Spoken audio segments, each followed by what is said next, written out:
Thank you very much. Joined here at the White House by Valerie Jarrett, Senior Advisor to the President. She was in that meeting with the executives. First of all, thank you for the time. My pleasure, Peter. Candid and productive, but also a little bit of tension in that room today? I wouldn't say tension. I would say that the President expressed very clearly 4 areas of concern that are important to him because they're important to the American people: lending, improving refinancing our home mortgages so that people can stay in their homes, executive compensation, and financial regulatory reform to ensure that the crisis of last year never happens again.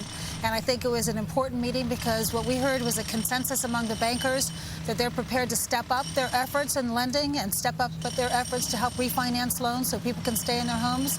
They said they get it about executive comp, and they said that we will see some changes. Do you buy that? Because we heard the President on 60 Minutes say they don't get it, and you had these executives in the room perhaps taking a different tack. Well, the proof is going to be in the pudding. Let's see what they put into their proxies and what their shareholders vote on in the upcoming season.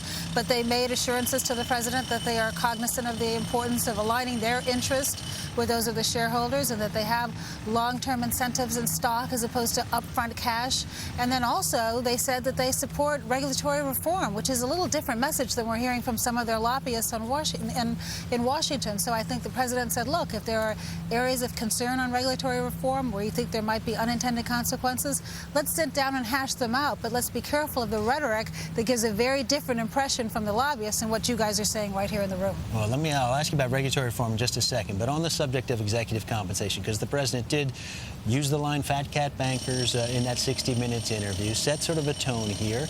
But he also talked about some steps from some of these banks in the last few days on the executive compensation front. Does the President believe Goldman Sachs, for example, has gone far enough? Did that come up, what Goldman Sachs has done in recent days during the course of the conversation?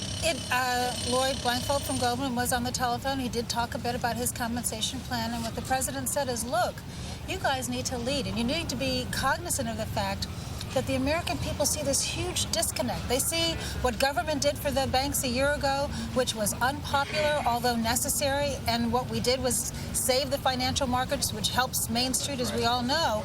But the taxpayers see at the same time the unemployment rate is 10%, and they see that they're struggling to stay in their homes. And so what he said is recognize the fact that you should lead by example, and that if you're taking these huge bonuses and if you're taking these huge packages, the American people are going to be very angry about that. And so I think the tone in the room was one of understanding his message, and now we'll see what they do in response. All right, Valerie Jarrett, we're going to leave it there. Thank you very much for joining us here on Bloomberg. Appreciate it. Interesting meeting, to be sure. We're going to hear from some of the other participants, we hope, in just the next little bit. But our thanks to Valerie Jarrett, Senior Advisor to the President.